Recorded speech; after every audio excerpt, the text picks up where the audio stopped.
Réveil pour l'évangélisation en vue de la conquête du Bénin à Christ. La communauté missionnaire chrétienne internationale Bénin a tenu une croisade pour le renversement des principautés personnelles et familiales du 8 juillet au 16 août 2022. Une croisade au cours de laquelle le Seigneur s'est puissamment révélé à l'église du Bénin. Au-delà des multiples guérisons et délivrances enregistrées, le Saint-Esprit, au travers de son serviteur Kumabe Bossou, leader national de la CMCI Bénin, a appelé l'église à redoubler d'efforts dans l'obéissance à la prophétie de Santa Cruz. Répondant présent à cet appel, les saints effectuent des tournées d'évangélisation à plusieurs points du territoire national, dépeuplant ainsi l'enfer au profit du royaume de Dieu. Les frères de Doha des domaines Porto Novo Sud Bénin, à leur tête le pasteur Runton Maurice, dirigeant des départements de Lomé Plateau, libérés et remplis du Saint-Esprit, ont atteint 70 personnes par l'évangile, dont 21 conversions au Seigneur Jésus-Christ. Comme nous le voyons, même les enfants sont engagés pour la cause de l'évangile.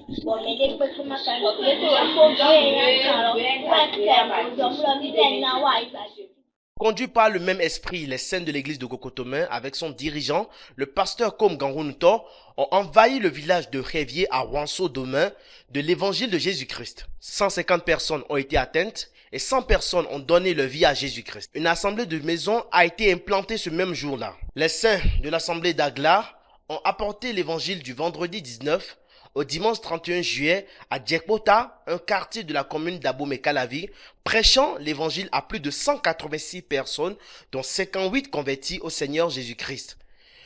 L'inauguration de l'église s'est faite le 31 juillet à Djekpota, marquée par la présence du leader national, le pasteur Kumabe Bossou.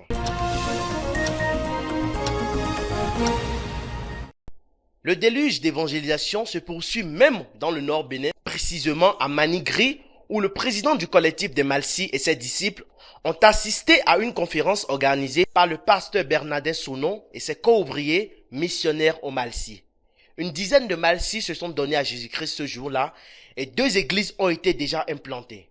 Fait marquant, les frères nous témoignaient le désir et la soif des Malsi de connaître qui est vraiment le Seigneur et Sauveur Jésus-Christ. Nos frères prennent même d'assaut leur lieu de culte pour prêcher la bonne nouvelle et visiblement nous les voyons concentrés sur l'évangile. Tout ceci nous apporte la forte conviction que le prince Malsi a été complètement renversé pour toujours.